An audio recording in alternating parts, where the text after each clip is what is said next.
Well, it's a pleasure to be joining you on this workshop, and it just shows, doesn't it, in tough times, difficult times, a bit of creativity and imagination, we can get a lot done. So a quick intro to me. I've really spent my career, about a 40-year career in healthcare and the life sciences, basically in big pharma, where I was for 25 years with GlaxoSmithKline, working in sales and marketing, and then moving through to general management, and then ending up on the pharma board at GSK, running the whole European and international business. So experience of big corporate environments and handling big teams in the multiple thousands and turnover in the billions. And then that was about a 25 year stretch. And then I went entrepreneurial and worked and founded an e-health company, which was probably, like a lot of tech companies, was a little bit ahead of its time, but we managed to do well with it and sold that. Then worked for a biopharm company which was much smaller in Italy, which gave me some experience of a small scale company, and then came back and founded another company in excuse me, in care, which wasn't directly strategic in my thinking, but was driven by a personal circumstance with my elderly mother. And realizing the market was so poorly served, thought, I think we can do better than this, and founded a company called Enviva Care, which was a live-in care business. It wasn't a nursing home business, it was a live-in care business. And we achieved great success with that. We were rated outstanding by the Care Quality Commission when they did the reviews of us, because it's highly regulated. And that attracted a lot of interest from bigger companies, strategic companies, and we sold that as well. So I work, so a career really in summary, both at executive and non-executive board level, both in healthcare generally, in the life sciences particularly, and in technology attached to the life sciences and healthcare. That's sort of my background. Can I invite Ruth then to pick up from there? Is that what we do, Georgie? Yes, Ruth goes next. Yeah, that'd be fantastic, yeah. Yeah. Thank you. Hello to everyone, and my background is a little different. I am a solicitor and became interested in the law after reading history at Jesus. Now, I went through the traditional route of working in a city law firm, became a partner, and did a lot of interviewing, initially of graduate candidates for recruitment to the firm. Then moved on to partner admission interviews, and then left and started my own practice in 2003. And my area of work is around regulation of banks and financial institutions. What's happened over the last 15 years or so is that the regulators will interview senior people and more junior people within banks and financial institutions. They'll go and visit, they'll call people in, they want to have interviews before people are appointed to different positions. And a large part of my practice involves preparing people for those interviews and meetings with the regulators. That can involve sitting down with somebody who is applying for the position of chair or chief exec at a bank or a large financial institution. It can involve prepping a group of people from a call centre. Increasingly, it's involving preparing people who are setting up new businesses in the fintech space and getting them through the authorization process. So preparing them for meetings with the regulator, putting your best foot forward, and those teams need to recruit people. And a lot of what I do now is screening candidates for different clients, whether those are established banks, fintechs, or even recruitment consultants at times. And I have been doing a lot of interviewing on Zoom over the last few weeks, and comments today are going to be based on some of the stories that I can and some I can't necessarily tell about what's happened on those Zoom interviews. Thank you very much, Ruth and Brad. Just also a note of introduction, I would also like to introduce Brittany Warner James, Development Director at Jesus, who's also joining us on the panel. So thank you to all, and I think it's obviously sounding to be a very busy Zoom interview period for both of you.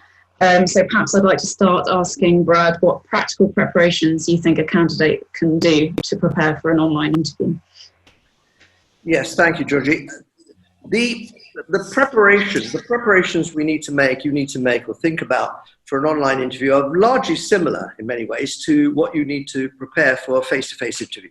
There are some specific points related to technology that I'll come to and summarize maybe at the end of this presentation.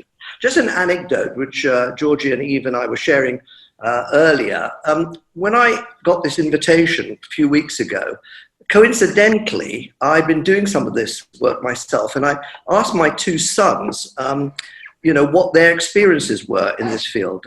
One of them is in just raising a new fund in a property tech business that he's founded, and he was interviewing a lot. My older son. My younger son is in recruitment, basically in Asia Pacific, working out of Australia, where he does a lot of technology recruitment with a specific interest in cybercrime and cybersecurity. And he's a noted recruiter there, so he does a lot of recruitment. So I just winged them this one-line email and saying, I'm doing a lot of this, what are the secrets? And then, lo and behold, Eve and Georgie sent me an email saying, would you like to join this workshop? So the summary from that little story is that the points I'm going to make are a bit of a synthesis of my own experience and those of my two sons who have some relevant experience in this area too. For me, I think there are three pieces you've got to hang on to here.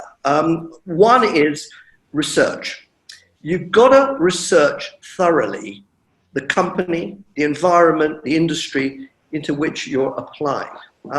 And those of us who've interviewed widely in our careers can tell you lots of stories about people who come for interview and just haven't done this. They just don't know enough about the industry into which they want to build a career, into the company into which they want to take a role, and the related aspects to that. So there's no substitute for this. And the reason is that the interviewer is looking for a committed, knowledgeable and committed potential employee. And the one way to do that is, one of the key ways, is to ensure you do ample amount of research into the environment into which you wish to build a career. So that's point one, and we can amplify that perhaps in the Q&A session. Point two is, well, what makes you stand out? What makes you different from all the other people who possibly will be applying for the role? And in marketing terms, we talk about USPs, unique selling propositions. So you've got to identify in your own persona, what is it that actually makes you stand out? What is it that's special about you? Now, this isn't a facile exercise. This is a thinking exercise. You've got to think this through. And rehearse it with people, so that it's authentic. And that's a good word to hang on to. It has to be the authentic you, this. This is not a role play situation. This has to be about what makes you different and committed in the eyes of the potential employer. And the third part, and all these clearly are interlinked, but the third part is about questions. You've got to prepare for questions. The questions that you will be asked and questions that you will want to ask. So there are two vectors here. Preparing for questions is a crucial part of an exercise in interviewing. And a good way to do this is to just think up some of the questions, and a lot of this information is available online, so you can source it from various sites. And rehearse, practice and rehearse your answers to these. Questions like, a typical interview question may be, look, tell me in a few minutes a little bit about yourself.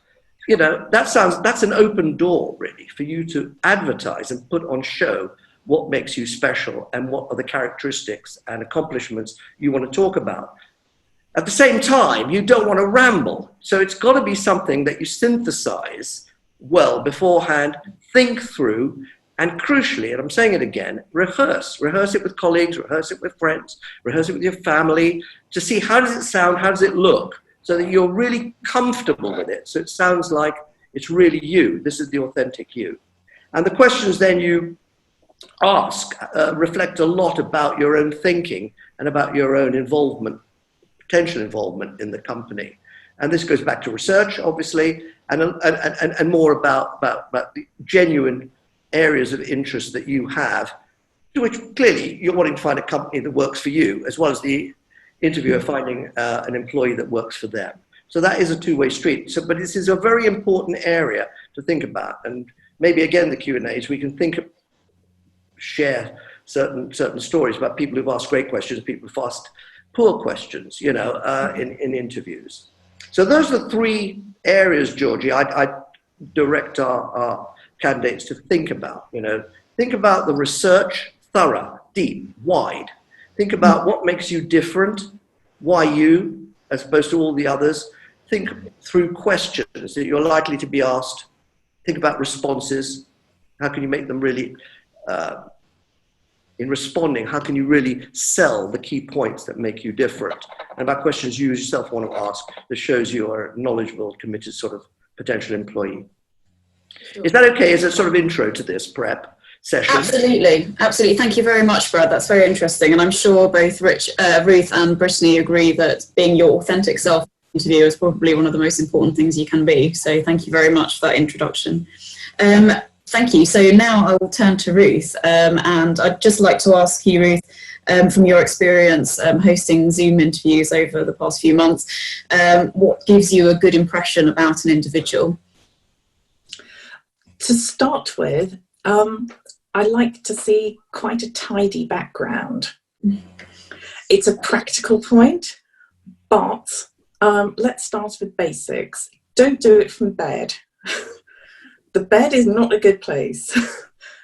It's not giving a good impression. And also, you won't be in the right mindset for an interview if you're sitting up in bed, rummaging around with the pillows. It's just not going to happen. Have a tidy background, because I've done some interviews that are actually quite busy, and there are lots of boxes in the background, lots of bright colours. It's a small point, possibly, but if at all possible, move some of them out of the way. It can distract the person interviewing you, and you don't want that. All the focus is on you, not the boxes and the rest of it. The bookshelves, if the bookshelves are too close, there is a temptation, trust me as an interviewer, you want to have a look at those books. What are they? Oh, well, I've got that one. No, you don't want that going on in an interview. The second point is be engaged. There are some people who seem to be more interested in something that's going on off screen, or there's something happening. Now, we all know there are interruptions and something will happen. That's fine. But if you get the impression that there's something just off out of your vision that is really interesting, there's part of you that thinks, well, hang on a minute, I'm giving you some time and attention here. So let's just focus on what's happening within the confines of this screen and this interview at the moment. The next one would be illustrate what you're saying. Use examples. If you're saying that you have a lot of experience of dealing with people, with children, with older people, say how you've got that experience, how you found it. If you give examples or something to illustrate your answer, it starts to come alive, it becomes believable. It moves from 2 dimensions to 3 dimensions. And you can then have a bit of a chat about it. It also, coming back to that word authentic, it makes you appear as a rounded person. You get a sense of what makes you tick. And I expect we'll be coming on to this, but what a lot of interviewers are looking for is, will this person fit in?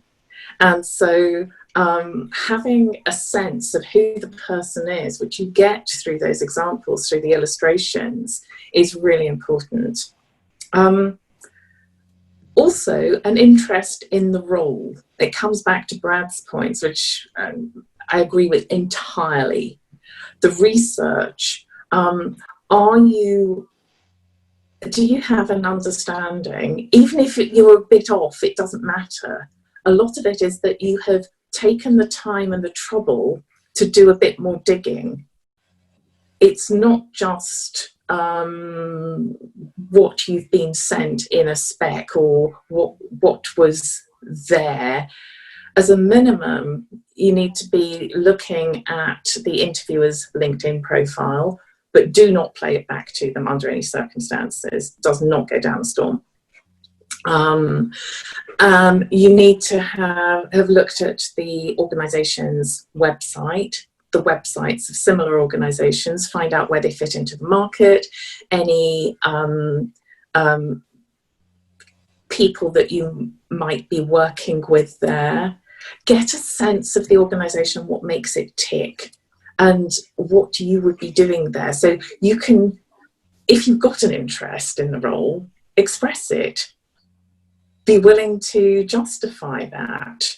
Show that it fits with aspects of your experience and your personality. Back to those illustrations.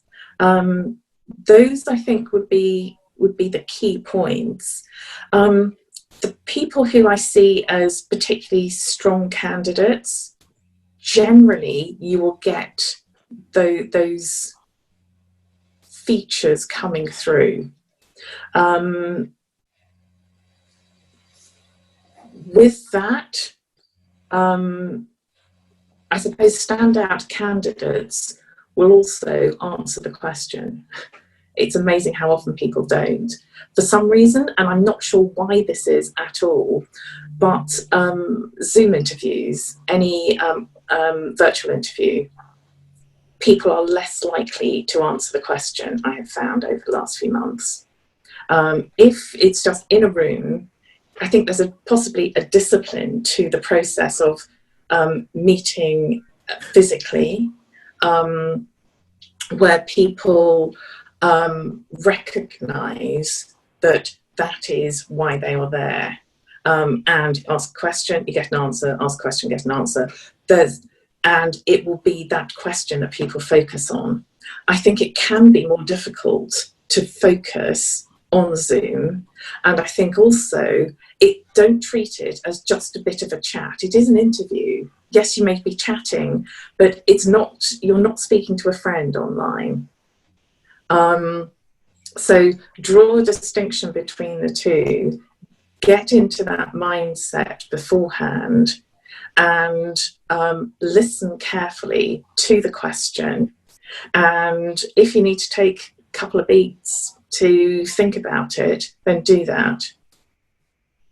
Fantastic. Thank you very much, Ruth. And I think I agree completely with some of the sort of challenges you outlined in terms of using remote technology and how it can be quite exposing, I think, to an individual. So you outlined some of the strengths that you would look for in a candidate. Could you share any stories or anecdotes about a particularly strong candidate that you've had an interview with? Yes, I also do the reverse as well, because sometimes that can illustrate the point. I've interviewed somebody fairly recently who, in fact, a couple of people who have just shown that they thought about things. It was their thoughtfulness. And by that I don't mean sort of kindness thoughtfulness. I mean their reflection. They hadn't always got exactly the experience, but they could draw parallels, and they took time to have a bit of a think about it. And they communicated that quite clearly. They also, my opening questions tend to be along the lines of, tell me a bit about yourself and what you've been doing so far, or what's the appeal of this particular job.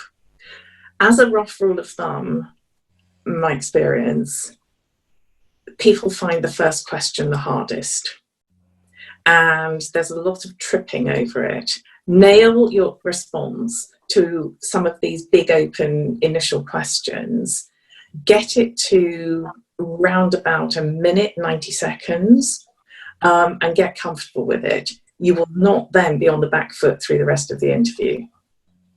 Sorry, I digress for a second, but they nailed the first question, is my point. And it set the tone for the rest of the interview. They took their time, they thought about things, they answered the question.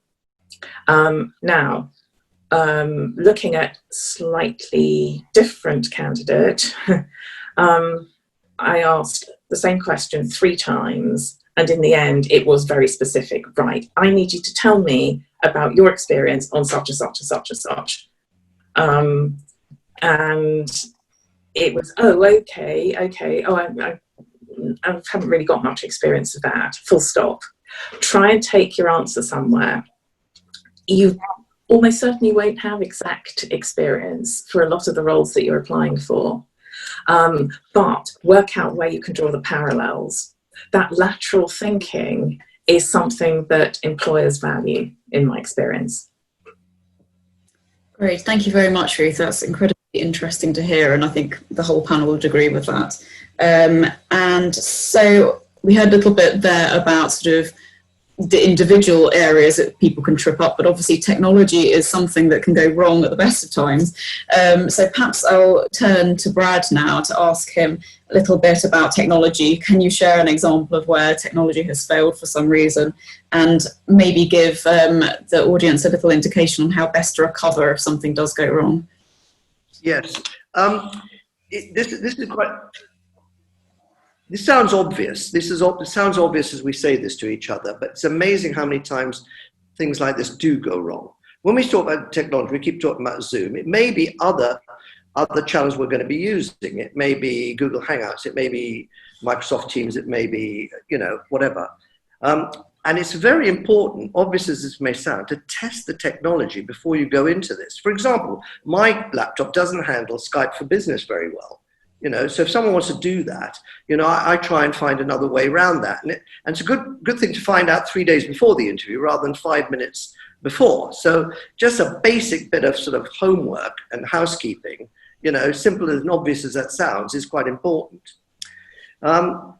Secondly, but I mentioned both my sons earlier, both my sons independently came back with this response to the question.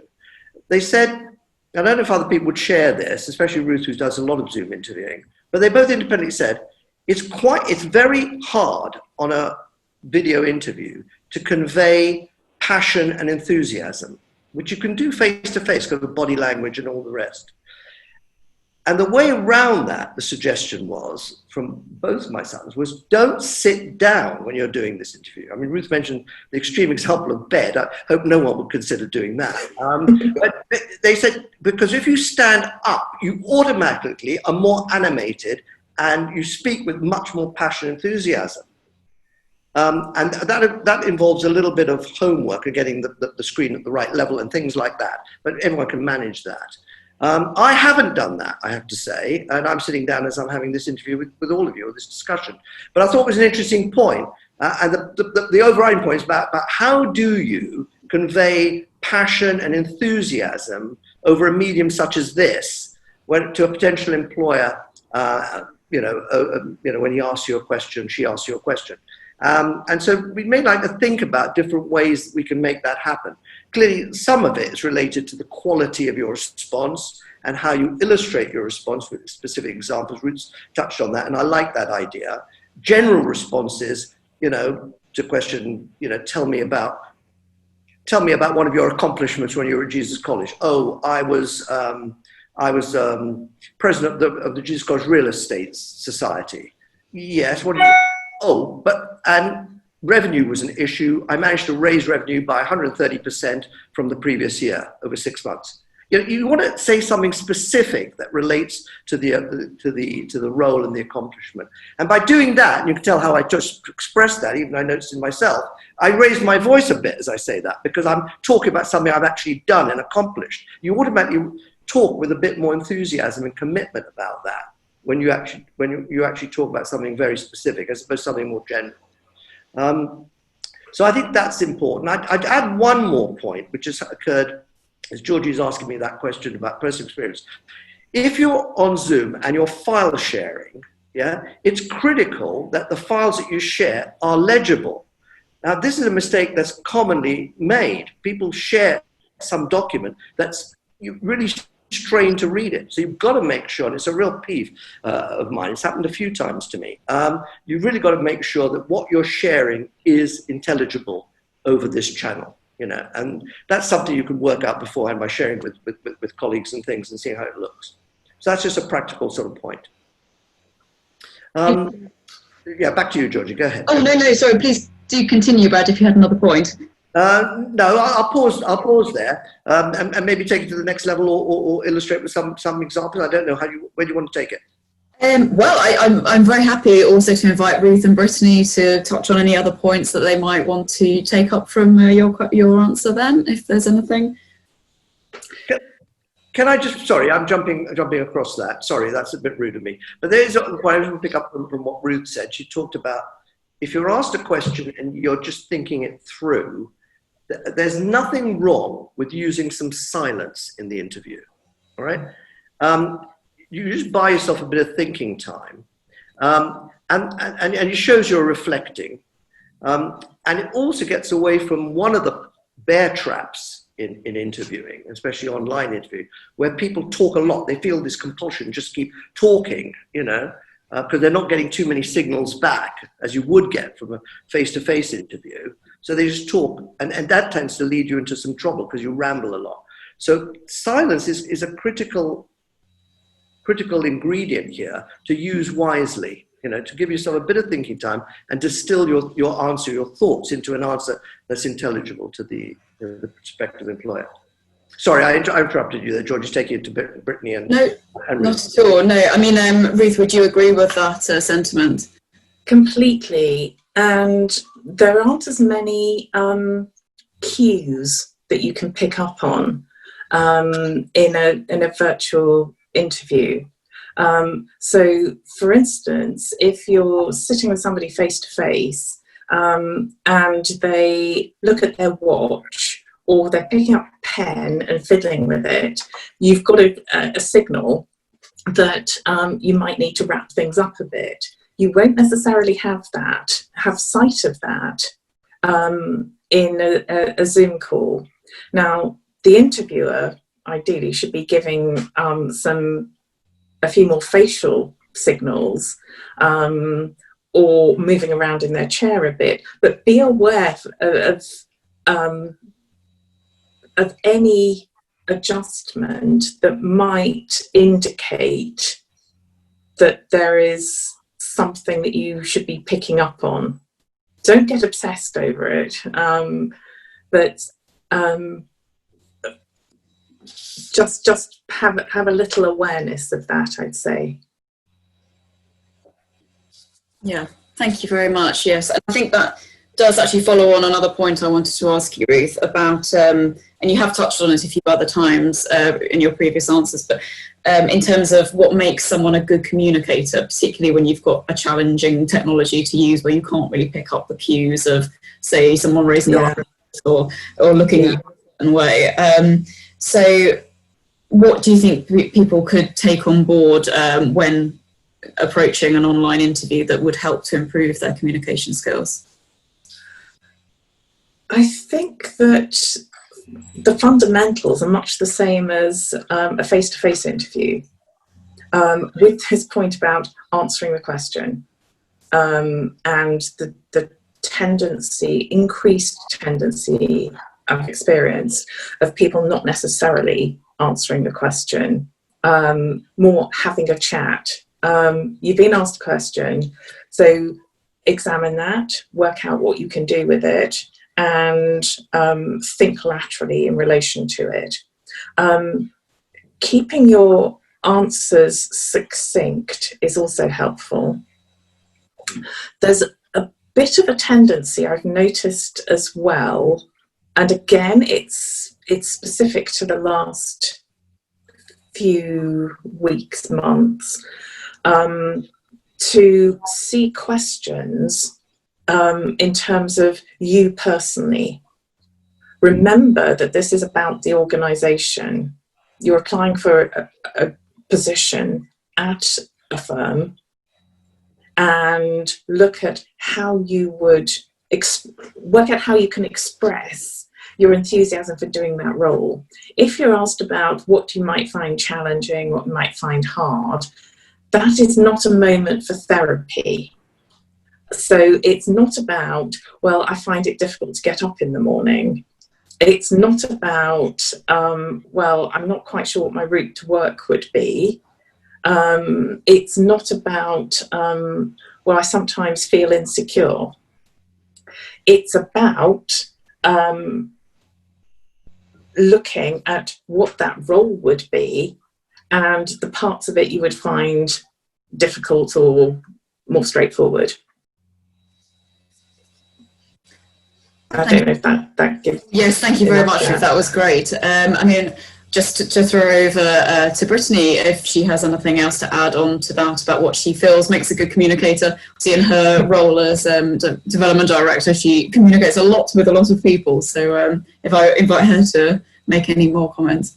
Well, actually, I wanted to pick up on that just actually using what Brad said, which was actually use the silence, but also take this opportunity that when you're asked questions, this is your time to shine, and allow yourself, build enough space in that time in giving your response by using that silence, by repeating the question, to buy yourself a little bit of time to slot that perfect response or answer into place. I think it also touches back on the example of research. So if you know the firm, if you know the industry that you're going into, obviously where you're interviewing, and you know a bit about you know the people who are interviewing you on the panel, it gives you much more confidence with that answer. So a great communicator is actually somebody who knows exactly what this role is to the best of their research, exactly as much as they can about the firm. They won't know everything on the inside, but what they've picked up from the background that they've done.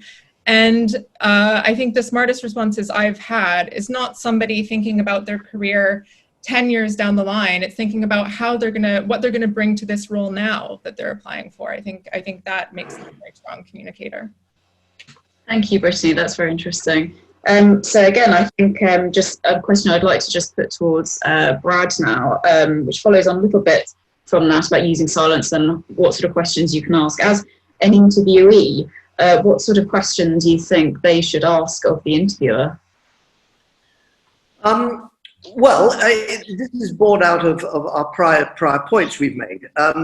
It's all about the research you've done into the company, into the environment in which they operate, and the role specifically, perhaps more on the individual interviewing you. It could be a panel interview, so you may not be able to access all that. But from all that intelligence, you will be able to think through a question and questions that you genuinely want answers to. I mean, this isn't role play. This is questions you generally want answers to. So, speaking from the domain I'm more familiar with, if I was interviewing at Novartis, I may say, you've recently acquired a Regeneron Pharmaceuticals. How do you think that really helps you build a profile in neuroscience in the next 5 years? What does that question tell them, the interviewer? It tells them that you know something about what they've done, you're interested in this. If you're applying for a role, perhaps in neuroscience, even more relevant. So I think good questions are born out of good research and good analysis. And if you do that, the questions will come up. I mean, you will read it and say, that's interesting. Now, why would they do that? Or why has that happened? And if you review, and this is a deep dive, if you review the competitive landscape a little further, you'll start to see things that will raise automatic questions in your mind, and you can raise those as legitimate questions out of interest, because you yourself want to be sure you're joining the right sort of company, as well as them trying to employ the right sort of person. So I think a lot of this boils back to that. A lot of it boils down to research and thinking through, where you sit in this. Yeah. Thank you, Brad. And how I Sorry, can I respond just for a moment? Yeah, of course, of course. Just a question that interviewees sometimes give that actually really gets my blood boiling, which is at the end of an interview, I very often get asked, are there any opportunities for uplift? Is there any opportunity for progression?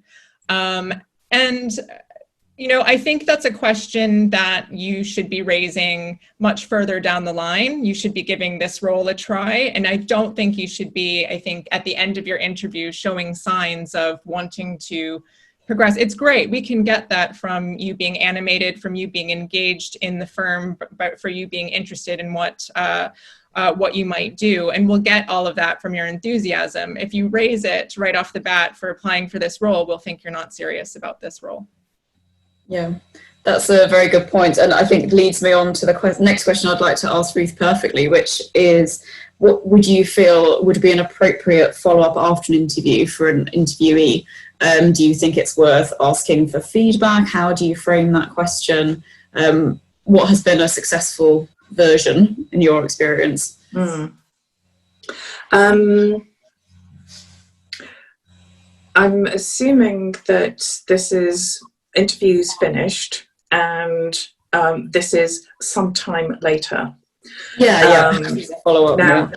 It depends to an extent on whether you're going through a recruitment consultancy. The recruitment consultants can get feedback for you, and they should provide you with feedback. If you've applied direct, it's always worth sending a follow-up email to thank the person for their time. An email is best because people can just pick it up as and when. Don't phone them. Don't send WhatsApp messages. That's blurring the social with the work. It's not appropriate. If you have been turned down for a position, then you'll probably have a bit of a sense as to whether they're going to be receptive to you asking for any feedback. There are some organisations that just will ignore a request. Some will give you a fairly anodyne response. Some will take a bit of time.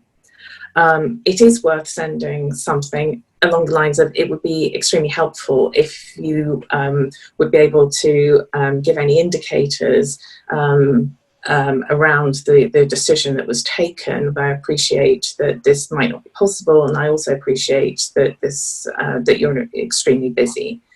And you may get some feedback, you may not.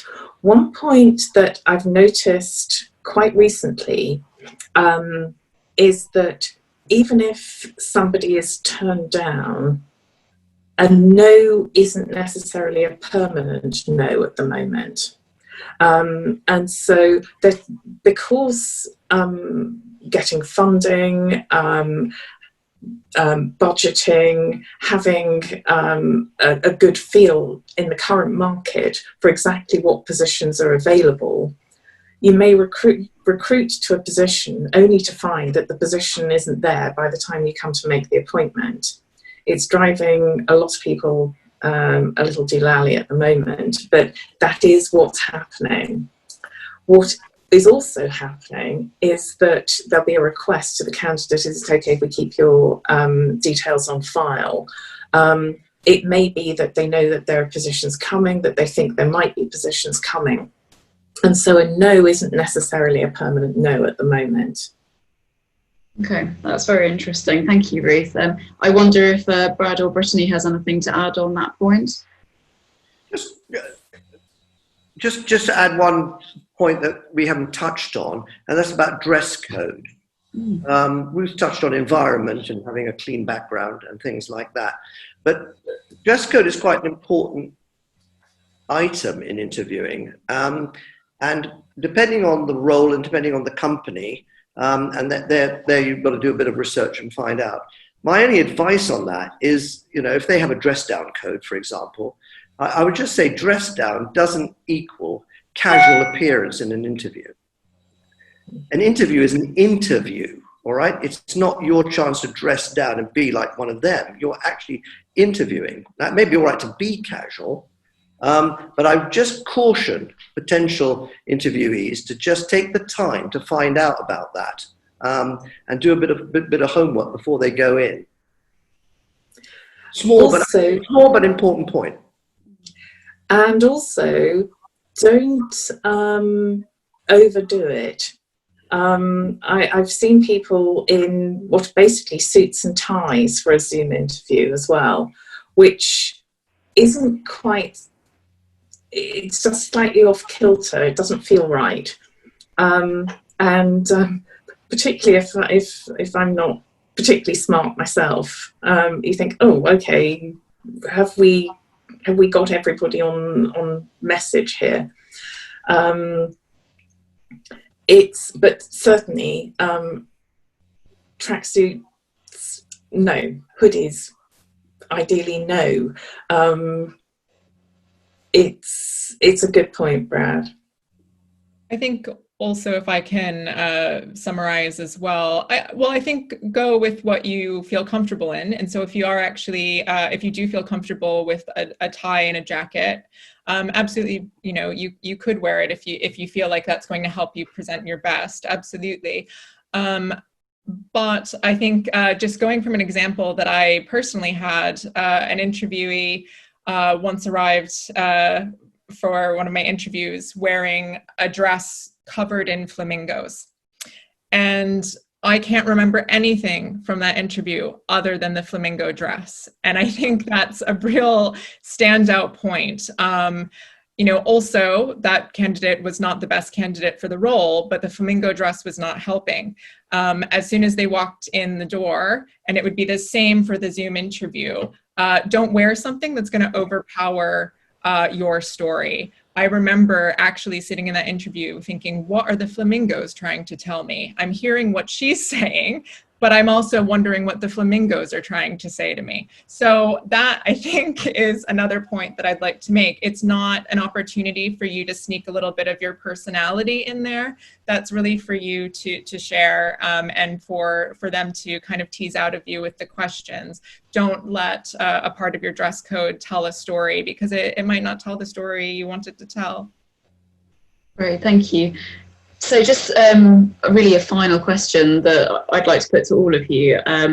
Interviews can be daunting and nerve-wracking experiences, and I'm sure all of us have had terrible examples that we could give from our own experience, as well as perhaps on the other side as well. As obviously our audience are embarking perhaps on undertaking their first interviews in this strange new technology that we find ourselves using all the time, how can they learn to grow from a bad interview experience, and how do you avoid being haunted by that bad experience as you progress further? Perhaps start with Brad. Yeah, thank you. It's a tough one. There's no easy answer to this, is there? Because people respond differently to different situations. And I guess it's a mindset thing. You have to go in to the interview understanding that there are other candidates who will be interviewing for the role. Your candidacy may not be the perfect fit for the role, but you are interviewing because you have an interest in that kind of work. And by the way, you want to get some interview experience on the road, before you finally land the right job. So I think going in with the right mindset is important. That doesn't mean you don't go in there fully committed and do all the things we've just been talking about for the last 45 minutes, about the research, about rehearsing, getting your questions answered, presenting well, making sure you're animated, enthusiastic, knowledgeable, committed. And if it works out perfect, if it doesn't, if you go in with the right mindset, you'll take it as a learning experience. The key thing there then would be, well, what is it that cost me that job? Is it I didn't have the necessary experience that they were looking for? They may have wanted 2 years and you only had 1 year, let's say. Well, there's nothing much you can do about that. You've just got to get the experience. If it's something else, if it's more qualitative, and you have a reading, if you've got some well, self-insight here is quite important. You'll have some understanding of how you performed in the interview. Then take that away, think about it, work on it. If it's something that's sort of something you can correct, rehearse it with friends, colleagues, try the questions again. There's no substitute for practice and rehearsal here. I can't stress that enough. I think I underlined it in my opening comments, but there's absolutely no substitute for that. And take it away, work on it, think about it, and learn from it and grow and use it as a positive experience as you go forward. Those would be my thoughts, Georgie, on that. Thank you, Brad. Ruth, do you have anything to add to that? I agree with what Brad has said. I think that it can take a little while to get perspective on what might have gone wrong in an interview, if something has gone wrong. And what you think it is immediately after you're told or after the interview won't necessarily be exactly on point. Give yourself a little time to sift through it, because it's that perspective that can make you think, it wasn't that I couldn't answer a particular question. It was that I hadn't got the experience to answer that question. And that takes away the blame, and don't blame yourself for what happens in interviews. If you do have an unfortunate interview, then try and get it out of your system. Personally, go for a walk. For other people, it might be speak to your friend. From somebody else, it would be about writing that down.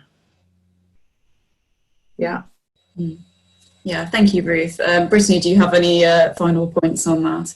I think technology can also be your friend. You, of course, can probably record your session while you're interviewing. And so if you don't find it too excruciating, you can play that back for yourself afterwards and kind of watch and listen to your responses and maybe get a sense of where you might have been tripped up.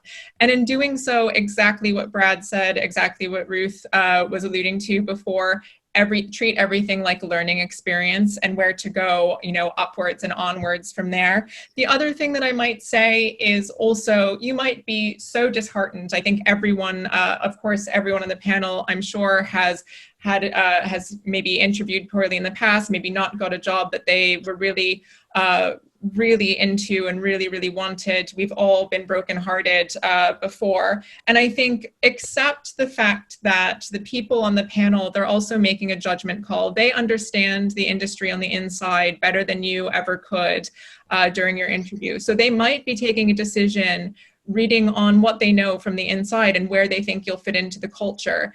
Don't take that as the strongest rejection. Think of it almost as a way of, I could have dodged a bullet there. In some senses, it could be because of how you performed in the interview and it comes down to performance. I think you would know that, and I think you would know get a sense of what you need to improve on. If it could also be a bit about the culture, if you really don't know why you're not progressing in the stage to the next bit, take it as understood that they know that this firm actually might not be the best for you, but there will be one that will be the perfect, the Goldilocks firm for you, the not too hot, not too cold, the just right firm. So that will come, and if it doesn't, you'll be surprised and probably grateful further down the line that that's what happened. Great, thank you very much. So I'd just like to say thank you to Brad, Ruth and Brittany for being such a fantastic panel. I just want to check if we have any questions in the sidebar. So let me just have a look, and we will open the floor now for questions. So if anyone would like to raise their hand and ask a question, now is the time to do so. Got a question from Alex Henderson. Alex Henderson, fantastic, yeah. There, sorry, can you hear me? Yes, fantastic, thank you. So basically, I had a question.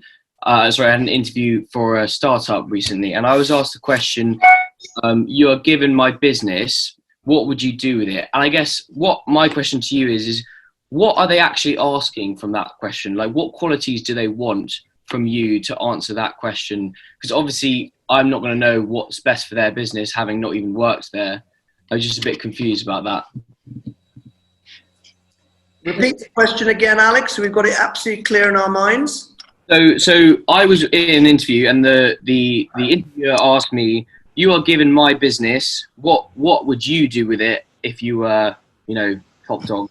And my question to you is, what does he want you to answer from that question? What qualities is he looking for, for a good answer, basically? Can I go first, Georgie? Yes, go ahead. Yeah, thanks. And others could follow on. What he's asking there, Alex, is how well do you know my business? How well do you know the business you're about to join? And from that main point comes 2 or 3 different strands, i.e., what are they doing well now? What are they doing less well now? What are they doing they should be doing their competitors are doing? That's the key to this. He's sort of saying to you, given the business that we run now and that you hopefully know something about, having done some research, what do you think we should be thinking about and doing? If you were the CEO, what would you be thinking about doing in the next 6 months?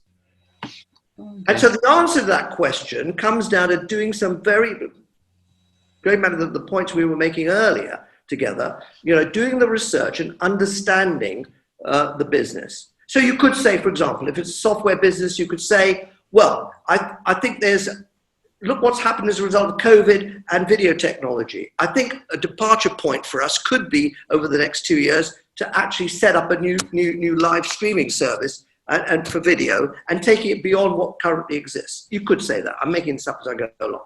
You'd have thought it through beforehand, and you'll have some ideas about what this company should do, and you'll have some ideas about what you can do to add value to the company. Because that also is what he's asking you. He's saying to you, Alex, what value can you add to my company if I would employ you? Okay.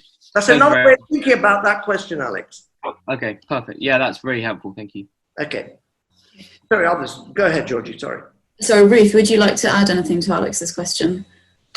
To emphasize that last point that Brad made, adding value, if you are interviewing at a startup, adding value is something that is seen as very important. There might possibly have been an element of the CEO wanting to know if you will speak out and challenge and you've got ideas.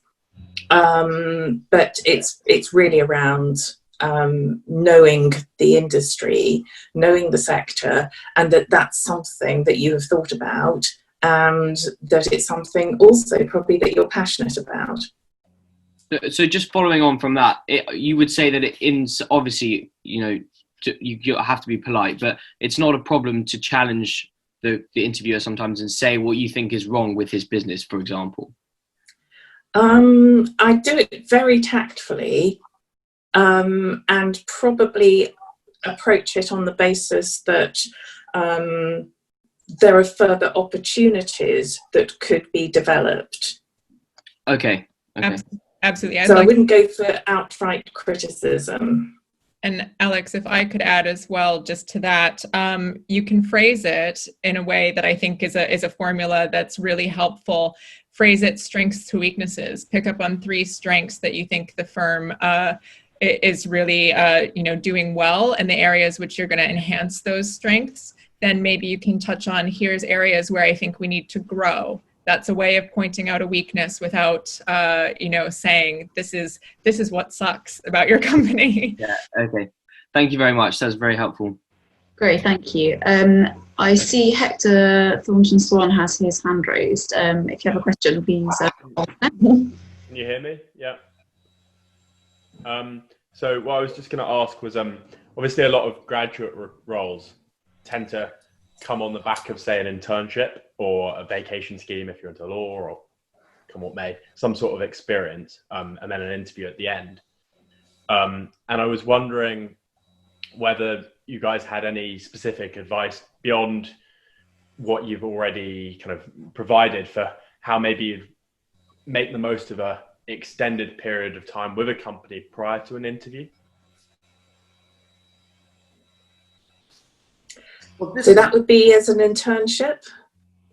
Yeah, so as an internship, or say like with law, I'm a law student, so say a 2-week vacation scheme, or Yeah. I mean, obviously these are all online at the moment as well, which adds another dimension to it. But Can I answer first?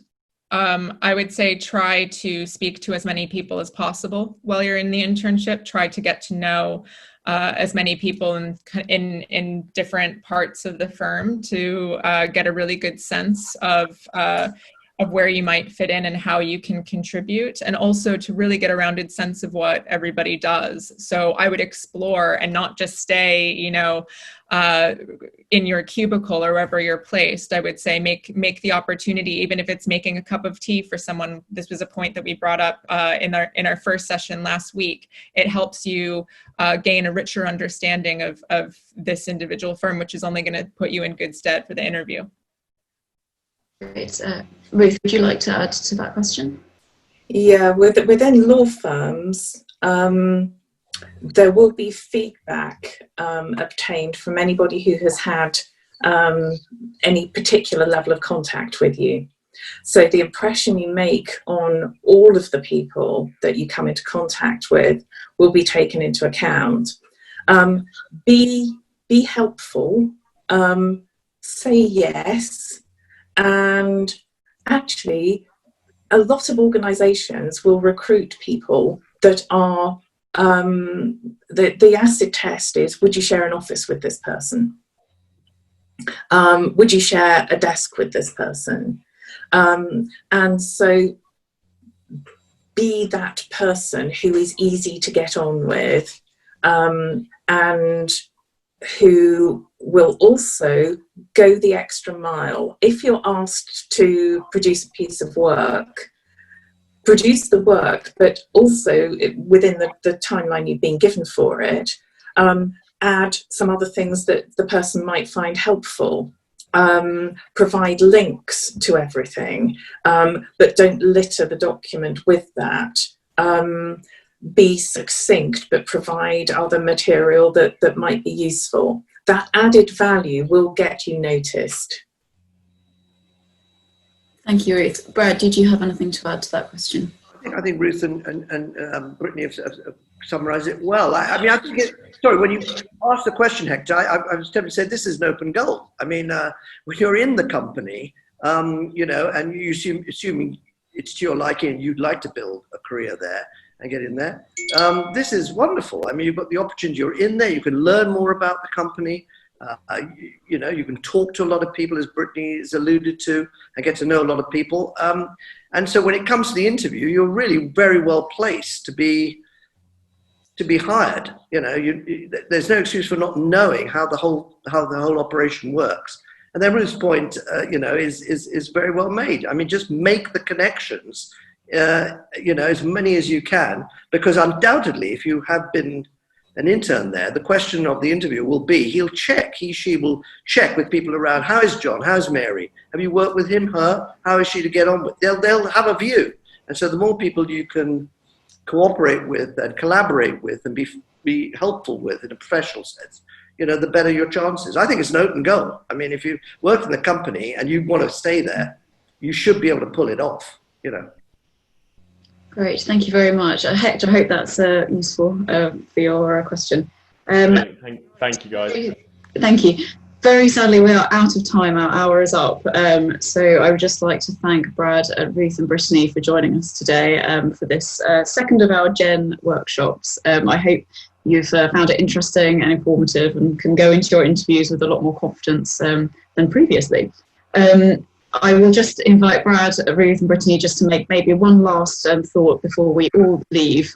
Personally, I think the point that was made about being authentic and doing research is the key point that I will take away from this session. So perhaps if I start with Ruth, any last takeaway, and I'll pass on to Brad and Brittany.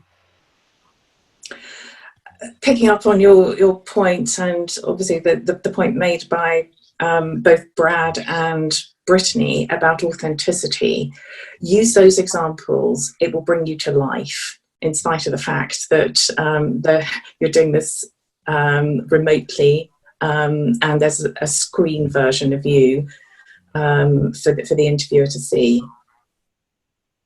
Great, thank you. Brad? I'd summarize this way, 3 points. Get the tech right. That is important. By that I mean not just the hard tech. Make sure you come across with some passion and enthusiasm. So rehearse that in that sort of setting. Secondly, and no apologies for saying this for the 10th time, do your research. Deep, wide, there's no substitute. You'll feel more confident, you'll know more, you'll feel more confident in the interview, and it'll serve as the groundwork for your questions. And that leads me to the third point. Just prepare these questions, both your responses to potential questions and your own questions, and rehearse them with family and friends. If you do that, you'll be very well placed in the interview, in my view. Fantastic. And lastly, Brittany.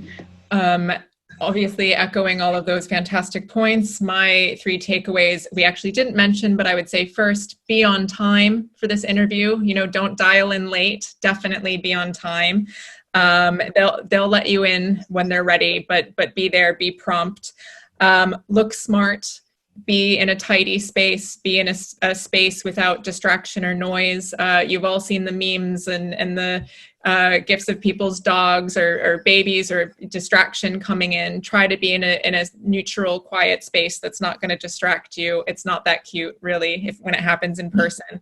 And the third is touching on that research point and just knowing what role exactly you're applying for and how it fits in your mind, and the fact that this is the role that you're applying for. You're not applying for any other roles that are in the firm. So stick to what it is on paper and don't deviate. And that's going to help you be a strong communicator and land the job.